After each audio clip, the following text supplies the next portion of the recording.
He was an alpha forged in fury, a king ruling a savage domain where fear was law and his rage was absolute.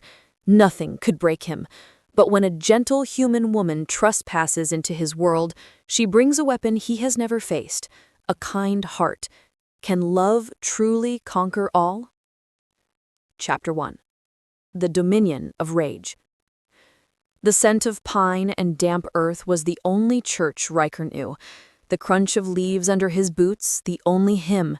Here, in the sprawling, untamed heart of the Blackwood expanse, he was the Alpha, a god of fury and shadow. The territory pulsed with his presence, a living extension of his will. Every wolf in his pack, from the most seasoned warrior to the newest pup, knew the law. Ryker's word was absolute, his rage a force of nature. Tonight, that rage was a storm clawing at the inside of his skin. 3 rogue shifters had dared to cross his borders, drawn by the scent of his pack's prosperity, their arrogance a stench on the wind. He'd found them near the southern ridge, their feral grins flashing in the moonlight. The fight was short, brutal, and decisive. He hadn't needed his pack. His own strength, a terrifying, beautiful curse, had been more than enough. Now he stood on the precipice of Alpha's Peak, the highest point in his domain, the wind whipping his dark hair across a face carved from granite. Blood, not his own, was splattered across his bare chest, cooling in the night air. Below, the forest was a sea of black, and beyond that, the pinpricks of light from the human town, a place he despised, a testament to weakness and fragility. "They will not test us again," Killian, his beta, said from behind him. His voice was a low rumble, respectful, but without the tremor of fear that most others had when addressing their alpha. Killian had been with him since the beginning, had seen the boy become the monster become the leader. Ryker didn't turn. His gaze remained fixed on the distant lights, his voice gravel, torn from a throat more accustomed to growling. "The world is not kind, Killian. It is tooth and claw. We are strong because we are ruthless. We survive because we do not hesitate. There is no other way." Killian bowed his head, a gesture of submission that was second nature. "I do not question you, Alpha." But Ryker saw the shadow in his friend's eyes, the concern. He ignored it. Concern was a weakness, an emotion that dulled the senses and slowed the killing blow. He had purged himself of such frailties long ago, when his father, the previous Alpha, had been cut down by a rival for showing a moment's mercy. Ryker was 16. He had avenged his father that same night, and his first act as Alpha was to forge his heart into a weapon. It had served him well. He was feared, unmatched, and utterly alone. And that was how he intended to keep it.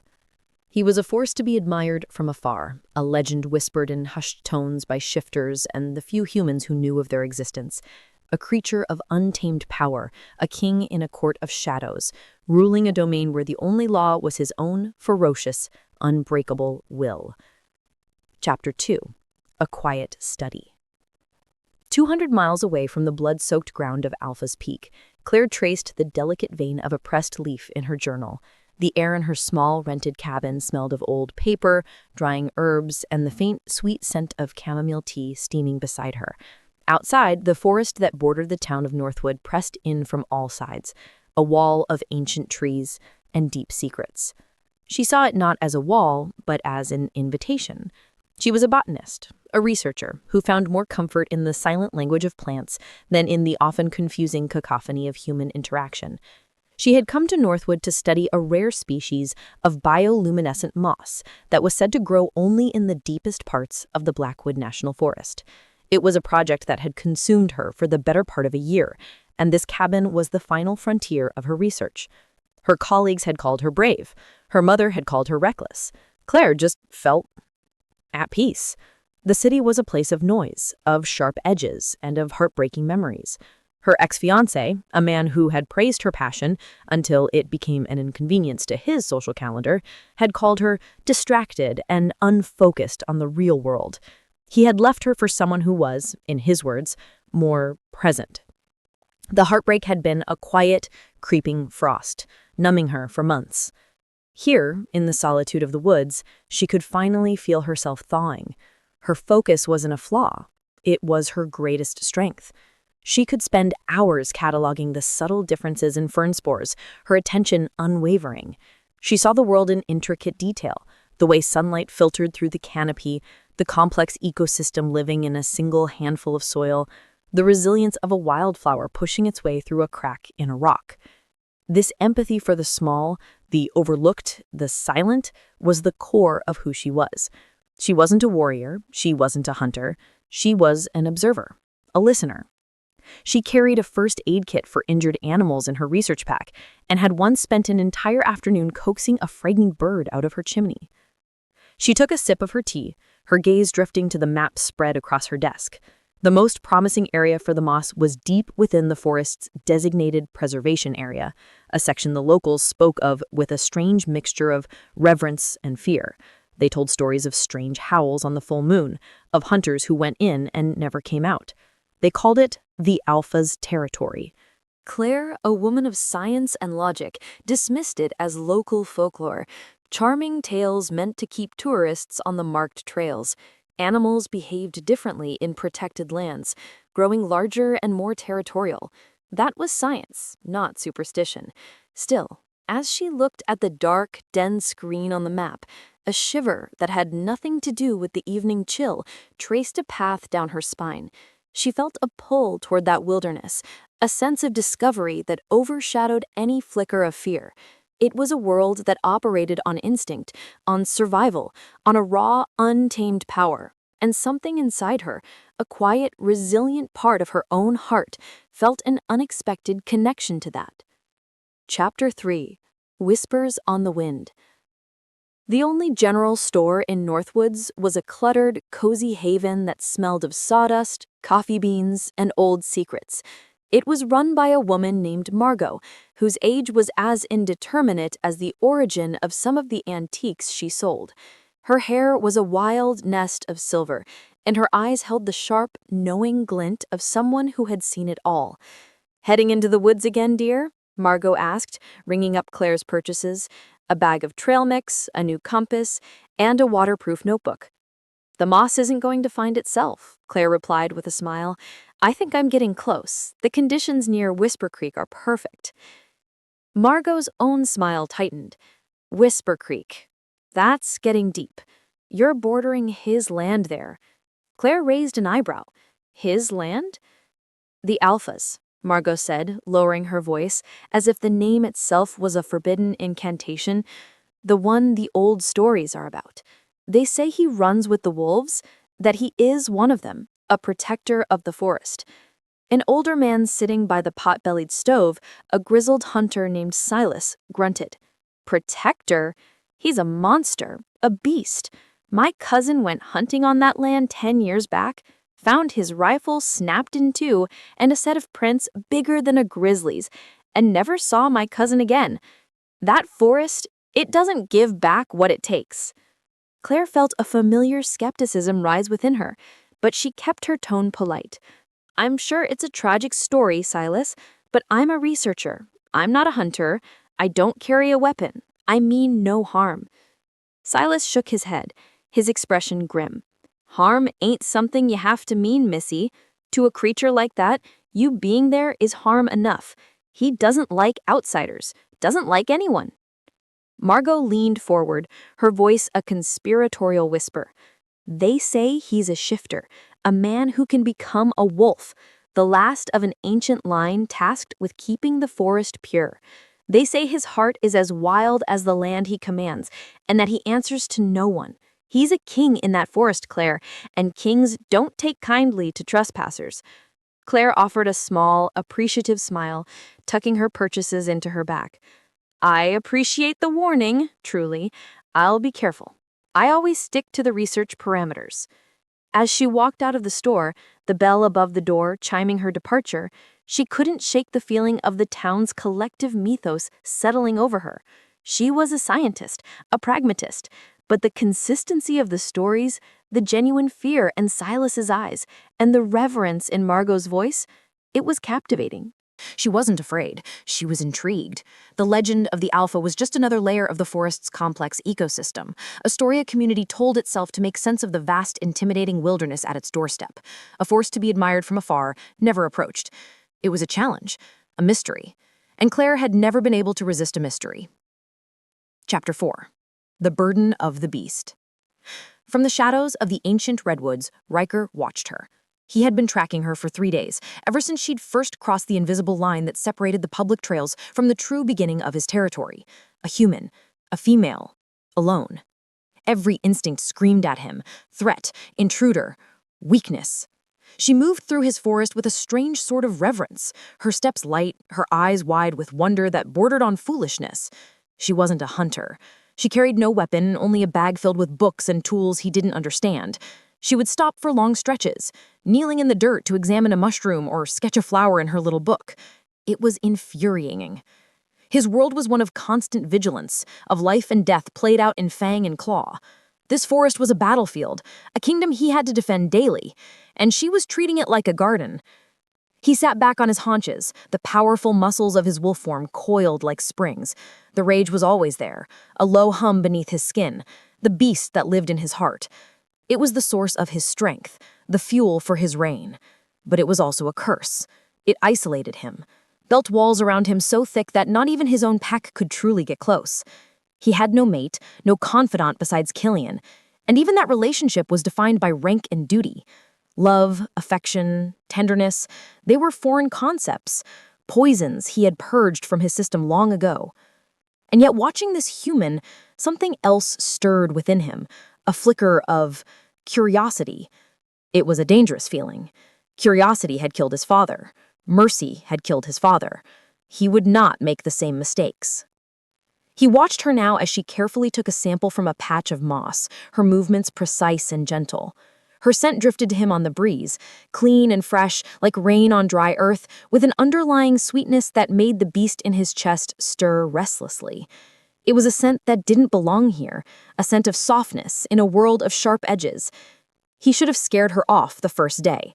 A low growl from the shadows, a flash of teeth, the snap of a branch. That's all it would have taken. Any other human would have run, terrified, and never returned. But he hadn't. He had watched. He had told himself he was assessing the threat, learning her patterns before he acted, but it was a lie. He was drawn to her quiet presence, to the way she seemed to belong in the silence of his woods, a paradox that his hardened heart couldn't comprehend. Her existence was a challenge to his entire worldview. She was gentle, and she had survived. She was alone, and she was not afraid. A twig snapped behind him. Killian emerged from the trees in his own wolf form, a large great timber wolf to Ryker's massive black one. He approached cautiously, his head low. "She is still here, Alpha," Killian sent through the pack's mental link, his thoughts carefully neutral. "I have eyes," Ryker growled back, his lip curling. "The elders are concerned. A human this deep into the territory, it is a risk." "I will handle it," Ryker snarled, the thought a blade of sound. "Leave me." Killian hesitated for only a second before melting back into the shadows. Ryker was left alone again with his thoughts and the infuriating, captivating presence of the woman below. He would let her have one more day to wander his woods. And then he would remind her and the beast inside him why this world feared him. He would show her the monster she was so naively ignoring. Chapter 5. The Trespass. The air grew thicker, richer, the deeper Claire walked. The trail had long since vanished, replaced by game paths and her own careful navigation. She was following the creek, its gentle murmur a constant companion. According to her research, the specific microclimate the bioluminescent moss required should be just ahead, in a shaded, damp hollow where the creek pooled before cascading down a series of small waterfalls. She was so focused, her mind a whirlwind of botanical data and environmental readings, that she didn't notice the subtle signs a native of these woods would have. The sudden silence of the birds, the absence of chattering squirrels, the heavy, watchful stillness that had fallen over the forest. She was not being reckless, but her passion was a form of blindness. It narrowed her world to the pursuit of discovery, shutting out everything else. It was the same focus that had cost her a relationship, but here, it felt like a virtue, a key that could unlock the forest's secrets. She finally saw it. Tucked beneath an overhang of rock, clinging to the damp stone, was a patch of moss that seemed to hum with a faint, internal light even in the daytime. It was more beautiful, more ethereal than any textbook picture could convey. "Oh, you are magnificent," she whispered, her breath fogging in the cool air of the hollow. She dropped her pack, her hands moving with practiced efficiency, as she pulled out her sample kit, her camera, and her notebook. She was completely absorbed, her back to the dense woods that ringed a hollow. She didn't hear the low growl that vibrated through the very soles of her boots. She didn't see the massive shadow that detached itself from the deeper darkness of the trees. She was cataloging the exact coordinates, her head bent over her GPS unit, when a scent hit her, a smell so primal and overwhelming that it bypassed her brain and went straight to the most ancient part of her soul. It was the scent of blood, of wet fur, and of pure, undiluted rage. Her head snapped up, and her world stopped. Chapter 6. The Gentle Hand. Standing at the edge of the hollow, not 20 yards from her, was a wolf. But to call it a wolf was like calling a hurricane a breeze. It was a creature of myth, impossibly large, its fur the color of a starless midnight. Its shoulders were broad and powerful, its body a testament to raw, lethal strength. Its chest and muzzle were matted with fresh, dark blood. But it was the eyes that held her captive. They were silver, blazing with a terrifying, intelligent fury. This was not just an animal. This was a king. This was a god of the wilderness. This was the Alpha. Every survival instinct in her body screamed at her to run, to scream, to climb a tree, to do something.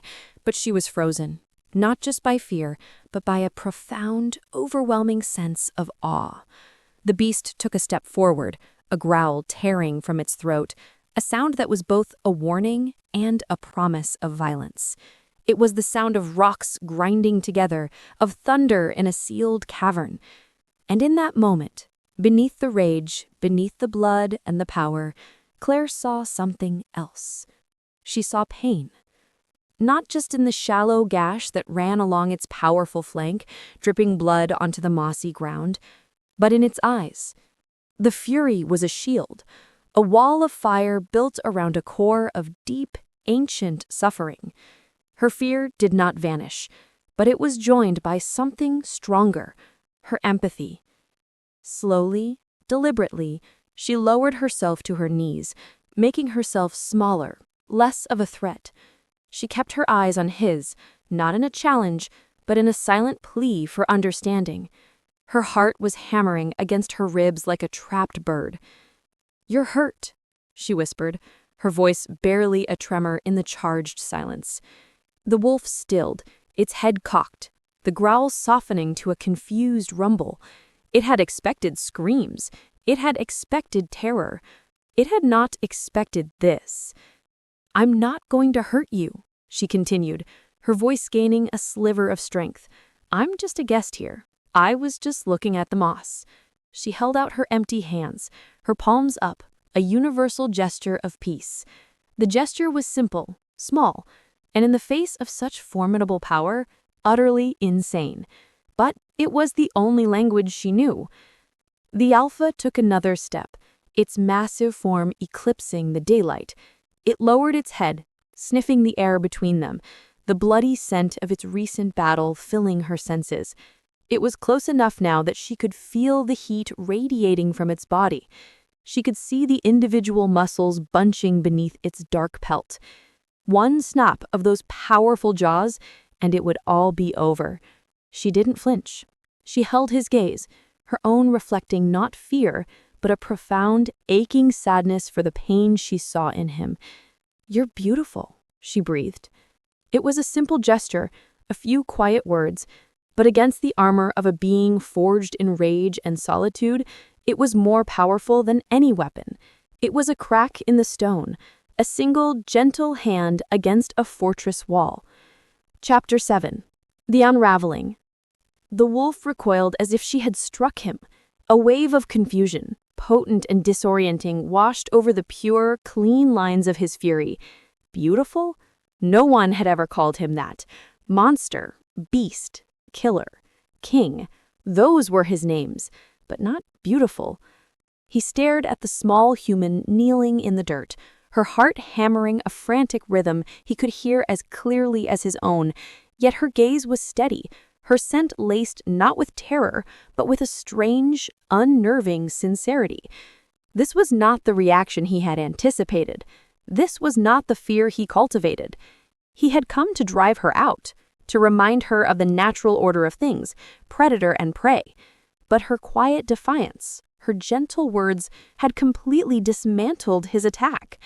He let out a frustrated snarl, a sound of pure internal conflict, and turned, melting back into the shadows from which he came. He needed distance. He needed to think.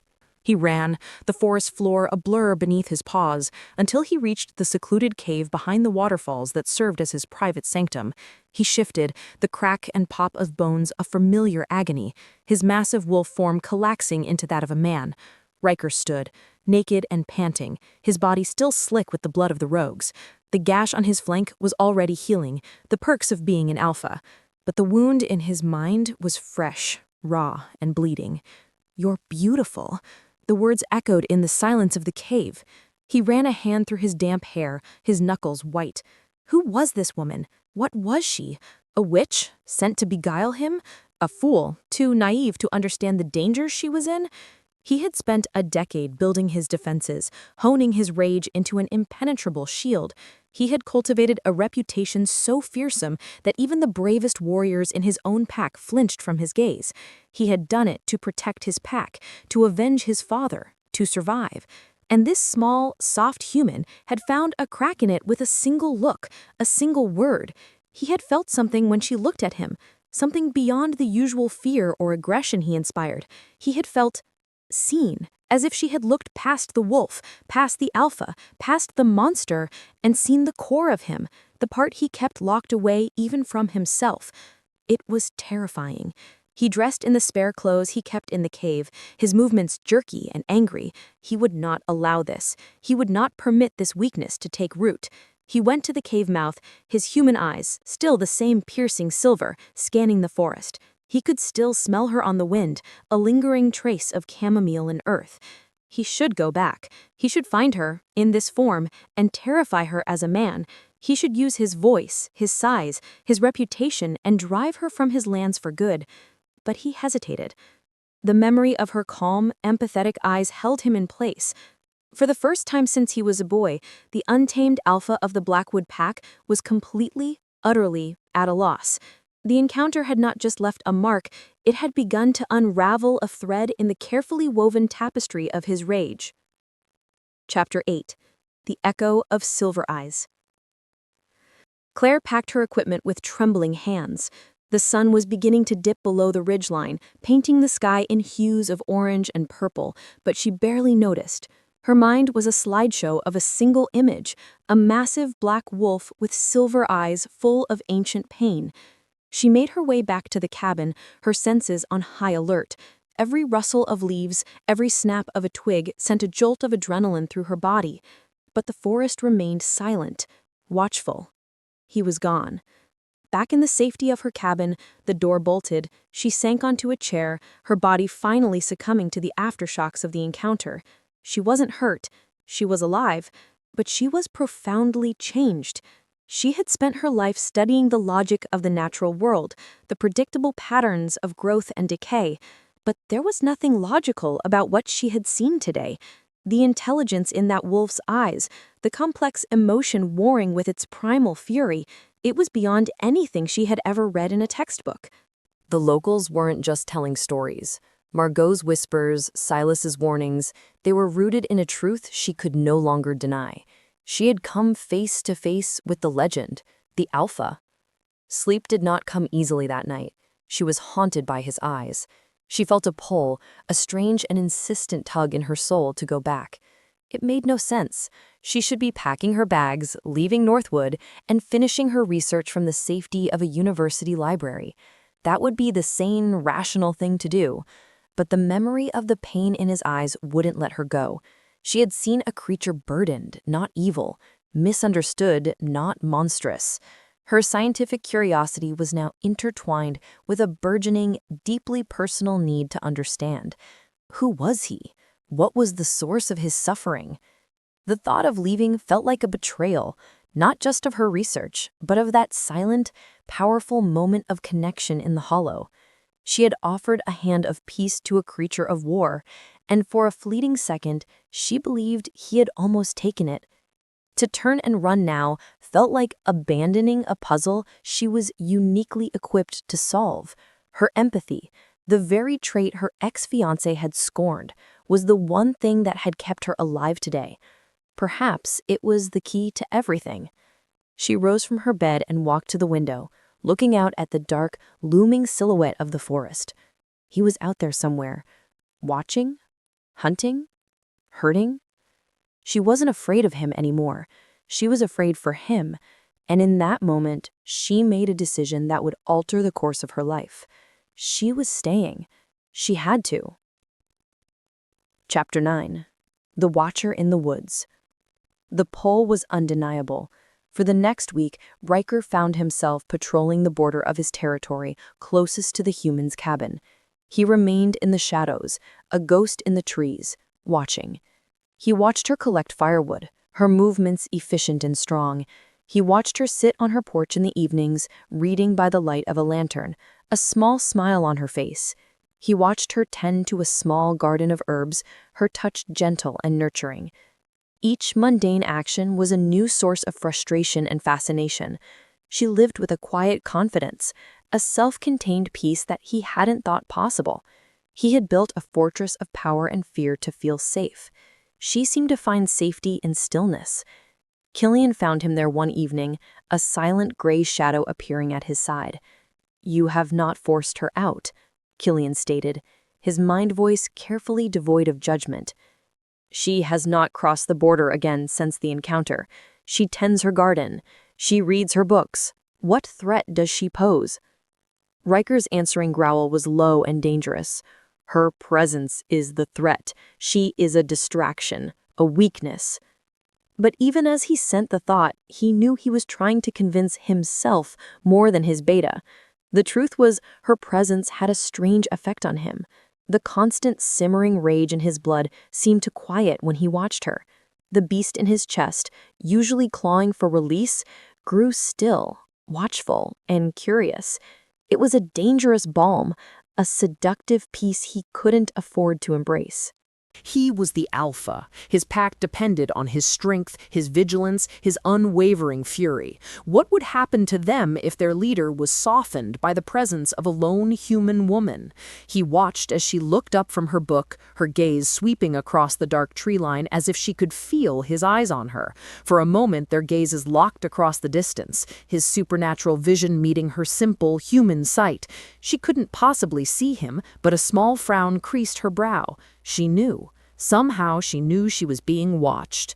Instead of retreating into her cabin in fear, she simply offered a small, hesitant smile to the darkness, then returned to her book. Riker's non-existent heart lurched. The gesture was so open, so trusting. It was a stark contrast to the world he knew, where every interaction was a calculation of power and dominance. He was a creature of the dark, and she was offering him a gentle, unassuming light, and the most terrifying part, a part of him, a part he thought long dead, wanted desperately to step into it. Chapter 10. Unwanted Guests. The stench of cheap beer, sweat, and gunpowder was an ugly scar on the clean air of his forest. Riker's lip curled in a silent snarl. Hunters. Human. Trespassing. He moved through the undergrowth like a race, his wolf form making no sound. There were 3 of them, loud and careless, their bright orange vests an obscenity against the deep greens and browns of his territory. They carried high-powered rifles, their laughter echoing through the trees, scaring off any legitimate prey for miles. The rage, which had been a quiet hum for days, now roared back to life, a welcome and familiar inferno. This he understood. This was a threat he knew how to eliminate. He would tear them apart, leave their mangled remains as a warning to any other human who dared to cross his borders. He was about to launch his attack, to become the monster of their nightmares, when another scent hit the wind. Chamomile and rain-washed earth. Claire. His head snapped toward the west. She was 200 yards away, walking along the creek, her research bag slung over her shoulder. She was heading in their general direction, completely unaware of the danger. If he attacked, there would be gunfire, screaming. She would be caught in the middle. She would see him in his full, unrestrained fury. The image of the terror on her face, replacing the calm empathy he'd seen before, struck him with the force of a physical blow. He was trapped. His protective instincts, the alpha's imperative to defend his territory, were at war with a new, fiercely personal instinct to protect her. He had to get them out, now, without a bloodbath. He circled around, placing himself between the hunters and Claire's path. He remained hidden in the dense ferns, but he let his power surge, a wave of pure, primal dominance that washed over the forest. The air grew cold, the birds fell silent. The very trees seemed to hold their breath. The hunters felt it. Their laughter died in their throats. "What was that?" one of them whispered, his eyes wide. "Felt like the temperature dropped 20 degrees, another muttered, clutching his rifle tighter. Ryker took a deep breath and let out a howl. It was not the call of a normal wolf. It was a sound torn from the soul of the wilderness itself, a declaration of power that shook the leaves on the trees and rattled the bones of those who heard it. It was a sound that promised death. The hunters froze, their faces pale. Then, from the shadows, Ryker began to move. He didn't show himself fully, just a glimpse, a flash of black fur too large to be real, a pair of glowing silver eyes, the crack of a massive branch under an unseen weight. He herded them, using fear as his weapon, pushing them back toward the border. He snapped a fallen tree limb the size of a man's leg with a single bite, the sound echoing like a gunshot. They scrambled back, tripping over roots in their haste to escape. "Let's go, now!" the leader yelled, his bravado gone, replaced by raw panic. They fled, crashing through the woods like frightened deer, not stopping until they were long past his border. Ryker stood in the silence, his breathing heavy. The rage was still there, unsatisfied, demanding blood, but they were gone. And Claire was safe. She had passed by, oblivious, her focus on a patch of ferns by the creek. He had shown restraint. He had chosen intimidation over annihilation. It was a choice his father might have made, a choice he had sworn he would never make. He looked from the direction of the fleeing hunters to the unsuspecting woman by the creek, and a cold, terrifying thought washed over him. Killian was right. She was a weakness. She was a threat.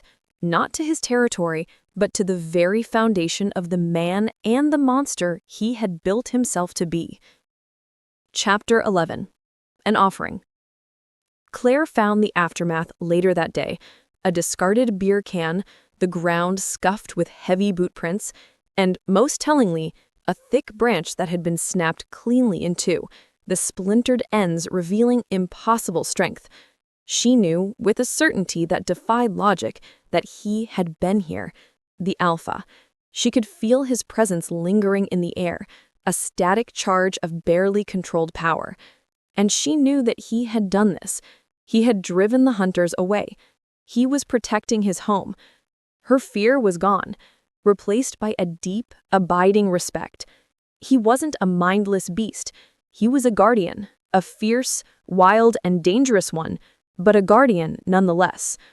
Her desire to understand him intensified. He was a paradox, a creature of violence who had just shown a form of mercy. She wanted to thank him, to show him that not all humans were a threat, and that she was not like those men. The next day, she returned to the hollow where they had first met. In the center of the clearing, she left a small offering, a carefully wrapped parcel of dried, salted meat, the best quality she could buy from Margot's store, and a small, intricately carved wooden bird she had whittled herself. It was a foolish gesture, perhaps. What would a creature of his power want with trinkets and store-bought food? But it was all she had to give. A symbol of peace, an act of trust. She left it and walked away without looking back. From his vantage point on the ridge above, Ryker watched her every move. He watched her leave the strange little package and retreat from his territory. He waited for a full hour after she was gone, scanning for any sign of a trap, his cynicism a hard shield. Finally, he descended into the hollow. The scent of the cured meat was strong, but it was the scent of her on the wrapping paper and the small wooden bird that held him captive. He nudged the bird with his nose. It was smooth and detailed, a testament to a patient, gentle hand. His first instinct was to destroy it, to eradicate this symbol of her encroachment into his world, his mind. He should view this as an insult, a human trying to tame a wild animal with scraps. But as he looked at the small, perfect bird, he didn't feel insulted. He felt something else, a warmth in the frozen cavern of his chest. It was the first gift he had received in over a decade, an offering given not out of fear or supplication, but out of an apparent desire for connection. He couldn't eat the meat, his pride wouldn't allow it, but he picked up the small wooden bird with a surprising gentleness in his massive jaws and carried it back to his cave. He placed it on a ledge of rock, a single, tiny piece of light in his world of shadow, and he hated himself for it. Chapter 12. Man to Man. He knew he had to end this. The watching, the waiting, the strange, silent communication, it had to stop. The bird on his shelf was a constant, mocking reminder of the weakness she was carving into him. He would confront her, not as a wolf, but as a man. Fear of a beast was primal. Fear of a man could be far more personal, far more effective. He waited until dusk, when the shadows were long and the world was turning from day to night. He found her outside her cabin, sketching in her notebook. He didn't bother with stealth this time. He walked out of the tree line, his steps deliberate and heavy. She looked up, and her eyes widened. Her hand froze over the page. He was an intimidating sight, well over 6 feet, with a breadth of shoulder and chest that spoke of raw, inhuman power. He wore simple, dark clothes, jeans and a black t-shirt that strained against his muscles. His face was all harsh angles and shadow, his dark hair untamed, and his eyes were the same piercing, impossible silver she had seen in the wolf. "You're trespassing," he said, his voice a low growl that vibrated in the air between them. It was the same sound, the same dangerous promise she had heard in the hollow. Claire's heart leapt into her throat, but she forced herself to remain calm. She stood slowly, setting her notebook aside. "I'm sorry, I didn't realize this was private property. I'm Claire. I'm a researcher from the university." "I know who you are," he bit out, taking a step closer. He was purposefully using his size to intimidate her, to loom over her. The raw power rolling off him was staggering. It was a physical presence, pressing in on her, demanding submission. But she saw the same conflict in his eyes now as she had then, the war between the fierce protector and the wounded soul. "The hunters," she said, her voice quiet but firm. "You drove them off. You were protecting your territory. I understand. And I thank you." His jaw clenched. "I don't need your thanks. I need you to leave. There are things in this forest you can't possibly comprehend. Dangers you are not equipped to handle. Your presence here is a liability." The chemistry between them was electric, a dangerous dance of predator and something that refused to be prey. She was close enough now to feel the heat of his skin, to see the faint scar that cut through his left eyebrow. "The offering I left," she said, holding his gaze. "The bird. Did you find it?" His silver eyes flashed with something she couldn't name. Anger, shock, vulnerability. "Your foolish human trinkets mean nothing to me. Pack your bags, leave Northwood, and do not come back. This is your only warning." He turned and strode back toward the tree line, his every movement radiating barely controlled violence. He was a storm in human form, a force of nature that could sweep her away without a second thought. But as he disappeared into the shadows, Claire knew one thing for certain. He had kept the bird. Chapter 13. A Moment of Weakness. 2 nights later, the storm that had been brewing in Ryker broke. It came in the form of a grizzly bear, a massive, ancient male driven mad by a festering wound from a hunter's bullet. It had blundered into pack territory, roaring its pain and fury, a direct challenge to the alpha's rule. He met it head on. The fight was a maelstrom of fur, claws, and teeth. He was stronger, faster, but the bear was a mountain of frenzied power. He ended the fight with a final, brutal snap of his jaws to the bear's neck, but not before its claws raked across his ribs, tearing through flesh and muscle. He shifted back to his human form in the bloody clearing, gasping for air, the pain a white-hot fire in his side. Normally, his advanced healing would have it closing within the hour, but this was a deep wound, and the bear's claws had been filthy. Infection was a risk, even for him. He stumbled through the woods, trying to make it back to his cave, but a wave of dizziness washed over him. His vision swam. He leaned against a tree, his breath coming in ragged pants, blood soaking his shirt and dripping to the forest floor. And that is how Claire found him. She had been drawn by the sounds of the fight, the terrifying roars and snarls that had echoed through the valley. Armed with her largest flashlight and a full first aid kit, she had followed the sounds, her heart pounding with a mixture of fear and a desperate, illogical concern. She saw him slumped against the tree, his face pale in the beam of her light, his hand pressed against his side, slick with blood. "My God," she breathed, rushing to his side. "You're hurt." Ryker's head snapped up, his eyes blazing. "Get away from me," he snarled, his voice weak but still laced with menace. "You're bleeding heavily. You need help," she insisted, dropping to her knees beside him, undeterred by his anger.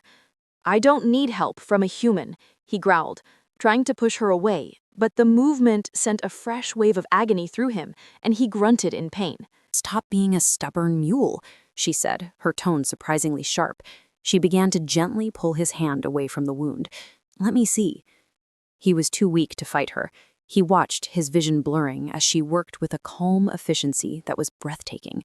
She cleaned the wound with antiseptic wipes from her kit, her touch surprisingly gentle. She packed it with gauze, her movements sure and steady. "It's deep," she murmured, her brow furrowed in concentration. "You need stitches, and a doctor." He let out a harsh, pained laugh. "No doctors." She looked at him, her blue eyes searching his. "Who are you, really?" He just stared back, his breath catching in his throat. He was weak, vulnerable, bleeding in front of the one person who had managed to breach his defenses. This was his worst nightmare.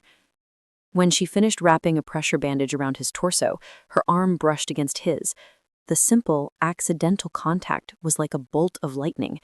He flinched, but she didn't pull away. Instead, she looked at him, her expression soft with a sympathy that he had no idea how to handle. "There," she said softly. "That should hold for now." He was leaning against the tree, and she was kneeling so close he could see the flecks of green in her blue eyes. The world seemed to shrink to the small space between them. The forest, the pain, the rage, it all faded away. There was only her.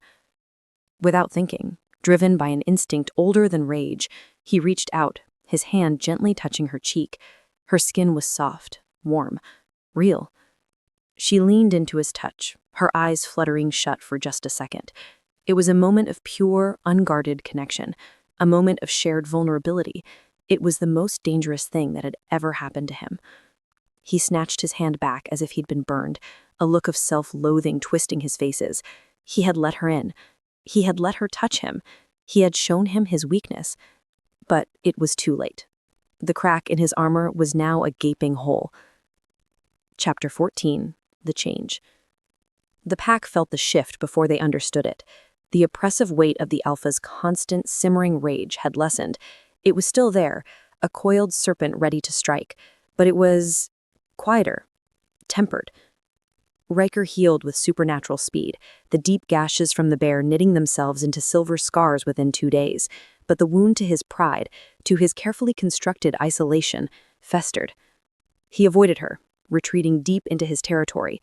He hunted with a renewed ferocity. He trained his warriors with a punishing intensity, all in an attempt to burn away the memory of her gentle hands and the shocking comfort of her touch. But it was no use.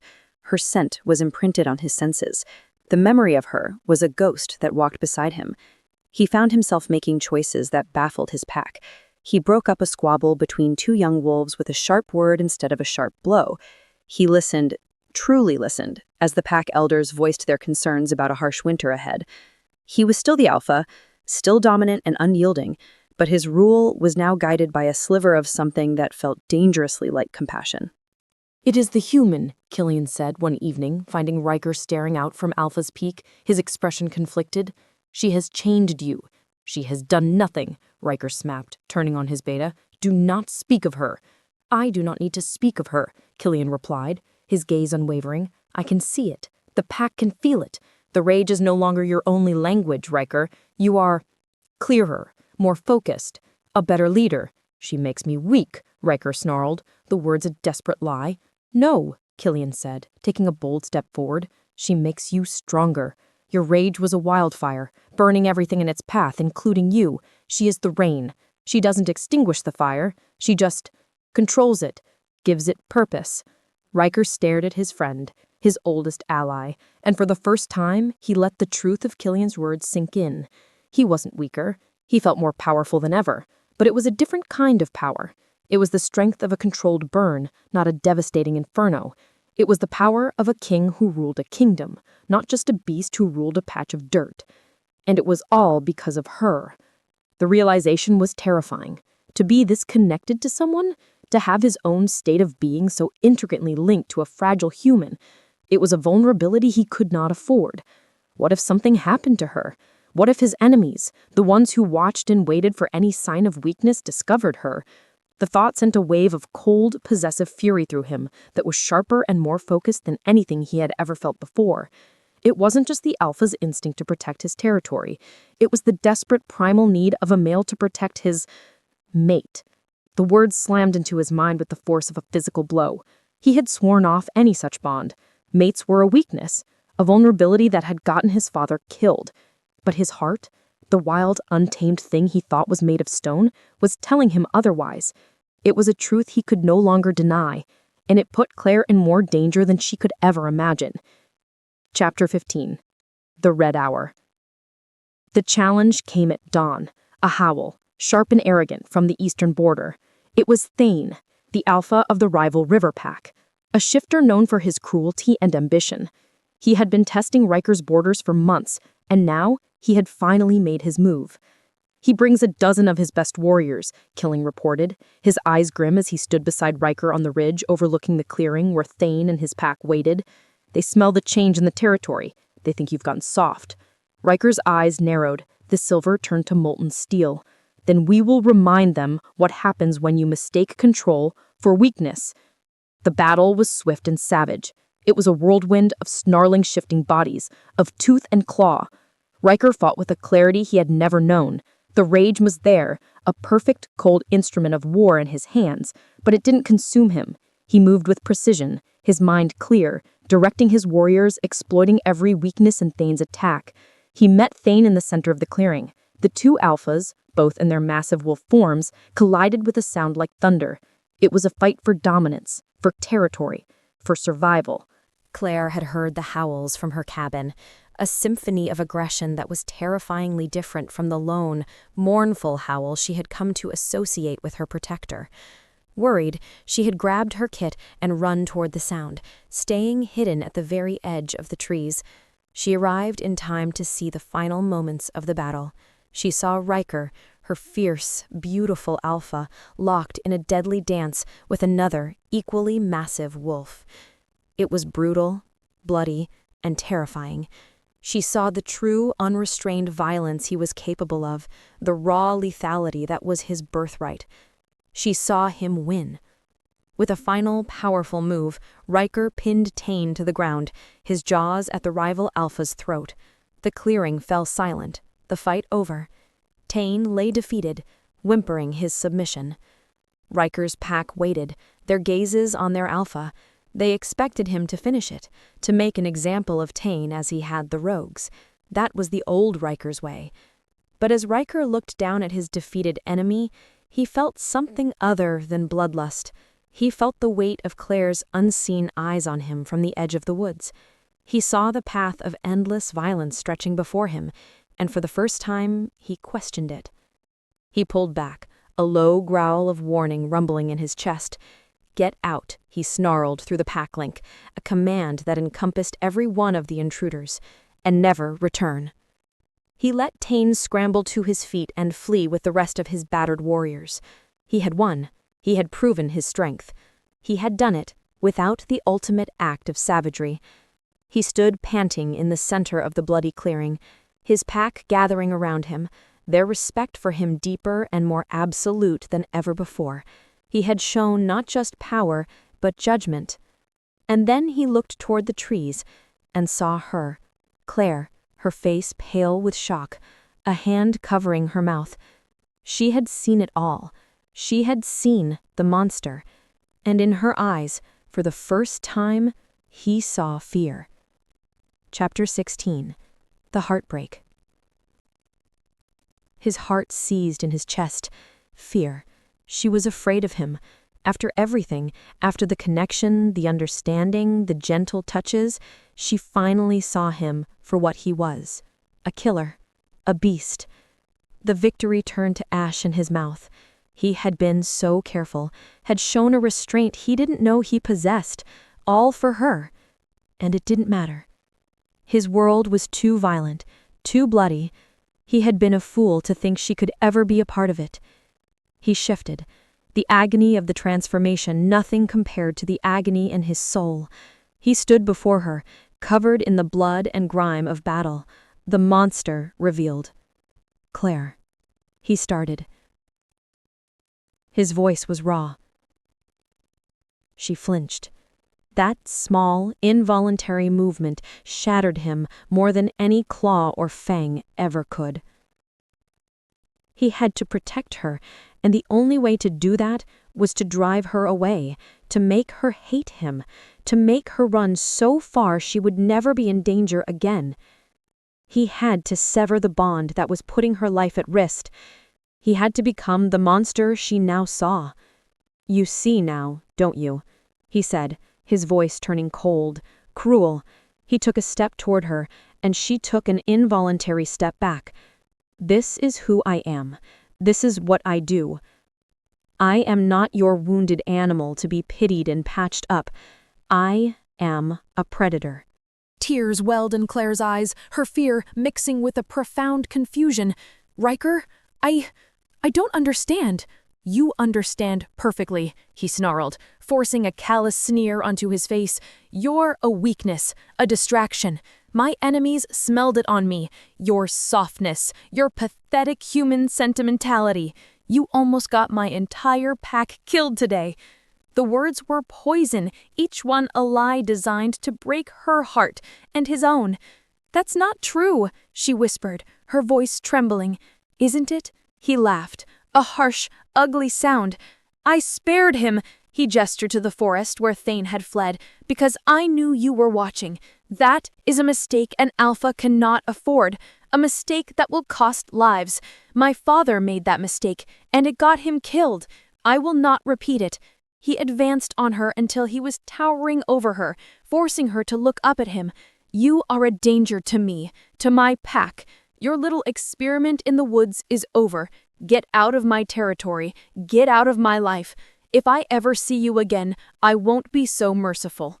Claire stared at him, her face a mask of shattered disbelief and pain. The warmth and vulnerability she had seen in him were gone, replaced by the cruel, cold monster from the legends.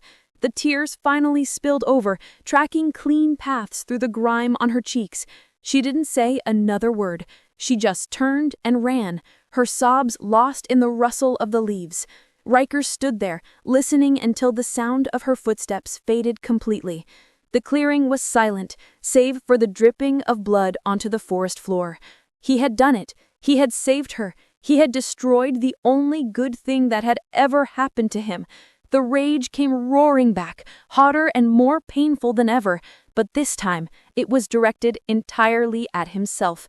He threw his head back and howled, a sound of pure, undiluted heartbreak that echoed through the silent, wounded forest. Chapter 17. The Empty Forest. The cabin was empty. The scent of her was fading, replaced by the sterile smell of lemon cleaner and the hollow scent of absence. Claire was gone. Ryker stood in the middle of her small living room, a ghost in a place that had once felt like a sanctuary. Her books were gone, the maps were off the wall, the pressed leaves were cleared from her desk. It was as if she had never been there at all, except for one thing. On the simple wooden table, left directly in the center, was the small carved bird he had taken from her offering. She had left it for him, a final, heartbreaking goodbye. He picked it up, the smooth wood impossibly fragile in his calloused hand. He had done this. He had driven her away. He was safe from the weakness she inspired. His pack was safe. So why did it feel like his entire world had been hollowed out? In the days that followed, a winter of the soul descended upon the Blackwood pack. Ryker's rage returned, but it was different now. It was no longer a controlled fire. It was a cold, dead fury. It had no purpose, no focus. It was the rage of grief, the anger of a man who had ripped out his own heart. He was merciless. He was cruel. He patrolled the borders with a frantic, obsessive energy, punishing his warriors for the smallest infractions. The new balance he had found, the clarity and purpose, was gone, replaced by a bitter, oppressive tyranny. The pack, which had begun to thrive under his more controlled leadership, now cowered in fear again. They had not lost their alpha strength, but they had lost their leader. Killian watched, his heart heavy. He saw the way Ryker would stare at the empty cabin from the ridge. He saw the carved bird that the alpha now carried with him everywhere, a secret totem of his pain. Ryker was tormented. Every scent in the forest reminded him of her. Every sunrise was a little duller, every birdsong a little flatter. The silence she had filled with her quiet, steady presence was now a screaming void.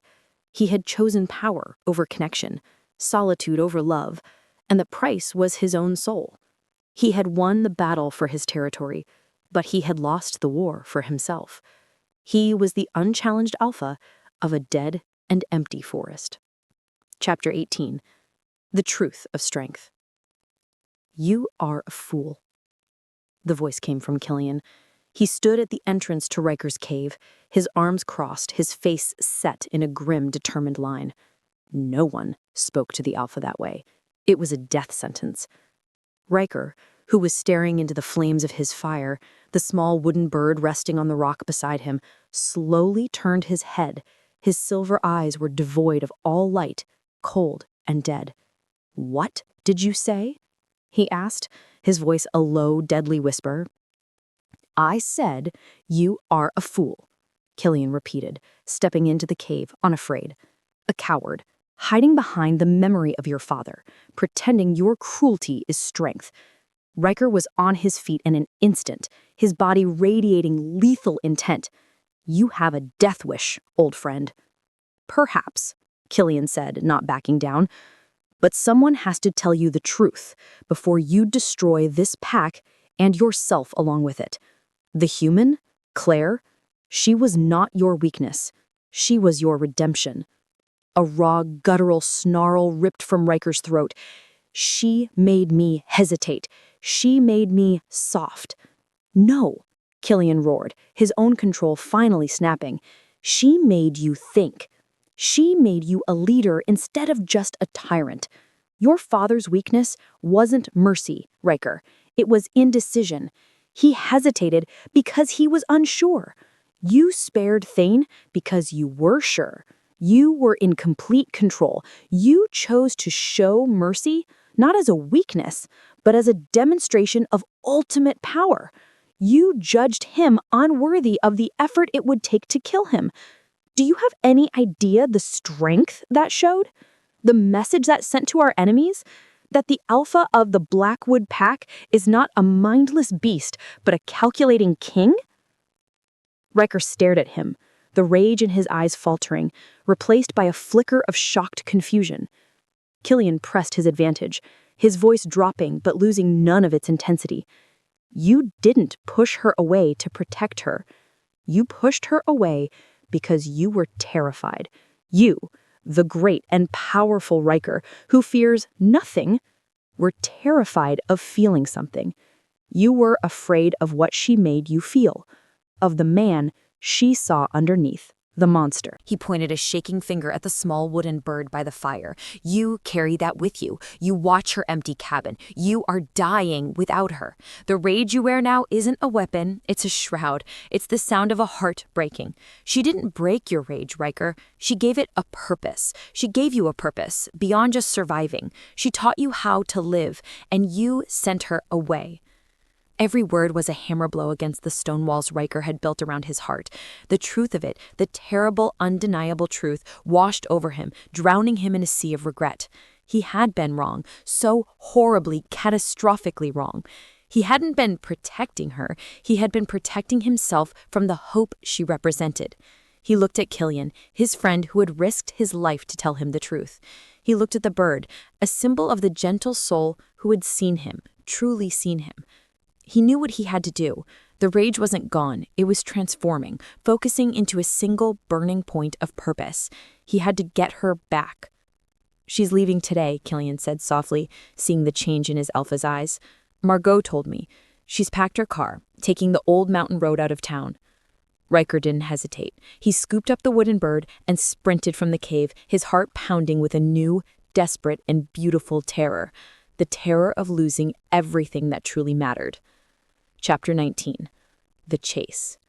The old mountain road was a winding ribbon of cracked asphalt that snaked its way out of the valley. It was the long way out, but it was scenic, and Claire wanted one last look at the forest that had captivated and broken her heart. Her car, a sturdy old Jeep packed with all her belongings, chugged up the incline. Her eyes were blurry with unshed tears.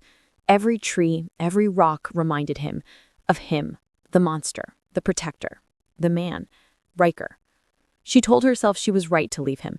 His world was too harsh, too violent, but her heart called her a liar. She wasn't running from his world. She was running from the pain of his rejection. A movement in her rearview mirror caught her eye, a flash of black. She blinked, thinking it was a trick of the light. Then she saw it again, closer this time, a massive black wolf running with an impossible ground-eating speed, closing the distance to her car with terrifying ease. Her heart leapt into her throat. It was him. She pressed her foot on the accelerator, the Jeep lurching forward. What did he want? Had he come to finish the job, to drive her out for good? Was his final warning not enough? But he wasn't running with aggression. He was running with a desperate, focused intensity. He pulled alongside the car, his massive form keeping pace easily. He looked at her through the driver's side window, and in his silver eyes, she didn't see rage. She saw a desperate plea. He ran ahead and stopped, blocking the road, a magnificent, terrifying statue of wild power. Claire slammed on the brakes, the Jeep skidding to a halt just feet from him. This was it, the final confrontation. Her hand hovered over the gear shift, ready to throw the car in reverse. But then he did something that stunned her into stillness. He lowered his head in a gesture of submission, something she knew the proud Alpha would never do. Then, right there on the lonely mountain road, he shifted. She watched, her fear forgotten, replaced by a profound, heartbreaking awe as the magnificent wolf collapsed in on itself, bones cracking and reforming until the man, Ryker, stood in its place. He was naked, vulnerable, and his eyes were full of a raw, desperate emotion that stole her breath. He took a step toward her car, his hands held up in a gesture of peace. He wasn't the monster. He wasn't the cruel Alpha who had sent her away. He was the man from the forest, the wounded soul she had first seen. And he had come for her. Chapter 20. The Unbreakable Bond. Claire slowly opened the car door, her legs unsteady as she stepped onto the pavement. The crisp mountain air felt electric, charged with the weight of everything unsaid between them. Ryker stopped a few feet away, giving her space. He didn't try to hide his nudity, his vulnerability. It was a deliberate act of trust, of baring his soul and his true self to her. "Claire," he said, his voice thick with emotion. "Everything I said in the clearing, it was a lie." "You told me I was a weakness," she whispered, the memory of the words still a fresh wound.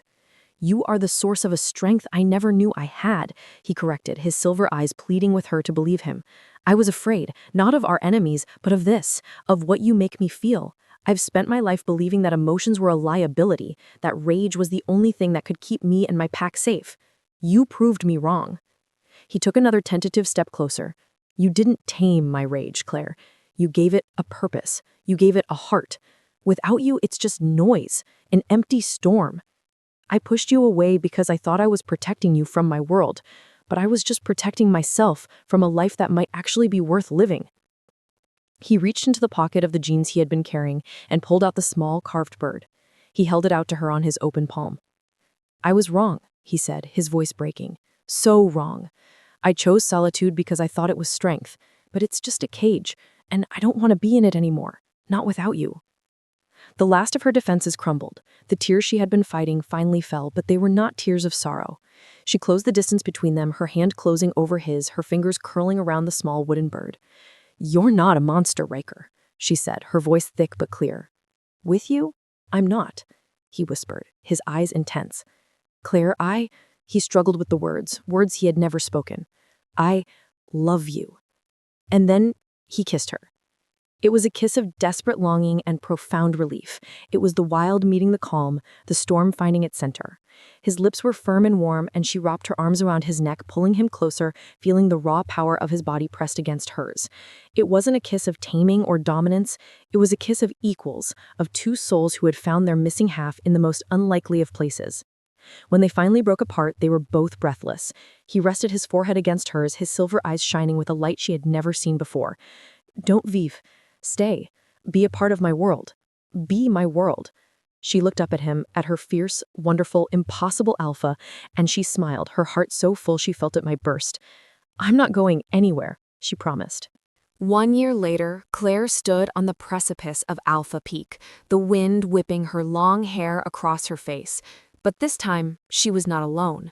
Ryker's strong arm was wrapped around her waist, pulling her back against the solid warmth of his chest. Below them, the Blackwood territory thrived. The pack was stronger, more unified, and more content than ever before. They had an alpha who led not just with unmatched power, but with a keen wisdom and a deep, fierce love for his pack and for his mate. Claire had not tamed the alpha. She had simply shown him how to be a king. She had moved into his world not as a guest, but as a partner. Her scientific knowledge helped the pack manage the territory, her empathy helped soothe disputes, and her unwavering love helped heal the last of the deep wounds in her mate's soul. She was the heart of the pack, the calm center of his wild storm. The townsfolk still whispered stories about the alpha of the woods, but the tales had changed. They no longer spoke of a mindless monster, but of a fierce, watchful guardian. They saw the flourishing of the forest, the health of the animals, and they unknowingly reaped the benefits of a balanced and protected ecosystem. What are you thinking about? Ryker rumbled, his voice a soft vibration against her back. He pressed a kiss to her temple. She leaned her head back against his shoulder, her hand covering his over her stomach. I'm thinking about a woman who got lost in the woods and found her home. He turned her in his arms, his silver eyes soft with a love so profound it still sometimes stole her breath. I was the one who was lost, he said, his voice full of a deep, unwavering sincerity. You were the one who found me. He lowered his head and kissed her, a slow, deep kiss filled with the promise of a lifetime of sunrises, of shared silences, and of a love that had redefined the very meaning of power. It was not about dominance, but about a mutual respect, an unbreakable emotional connection that had forged two disparate souls into one. Her human heart had not shattered his alpha rage, it had taught it how to beat in time with hers, creating a legacy of love that would echo through the wilds for generations to come. Chapter 22.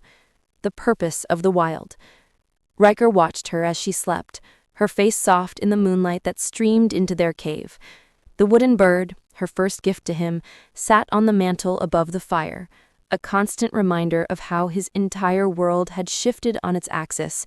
He was still a creature of the wild, a being of fang and claw, but he was no longer a slave to the rage that had defined him. He had believed his untamed nature was his greatest strength, a weapon to be wielded against a hostile world. He had built a fortress of fury and isolation, believing it was the only way to survive, the only way to lead. He had been wrong. His strength was not his rage, but his capacity to control it. His power was not in his isolation, but in his connection to her. She had not come to his world with weapons or chains, seeking to tame the beast. She had come with a quiet understanding and an open heart, and with that, she had conquered him completely. She had shown him that true power wasn't about being unbreakable, but about having someone worth breaking for. Her human heart had not shattered his alpha rage. It had focused it into a singular, burning purpose: to love, to protect, and to build a life with her, a life more real and more fulfilling than any solitary reign could ever be. He was the alpha, and she was his heart. And together, they were whole. Love is not about finding a perfect person. It's about seeing an imperfect person perfectly. Like, share, and subscribe to support the author.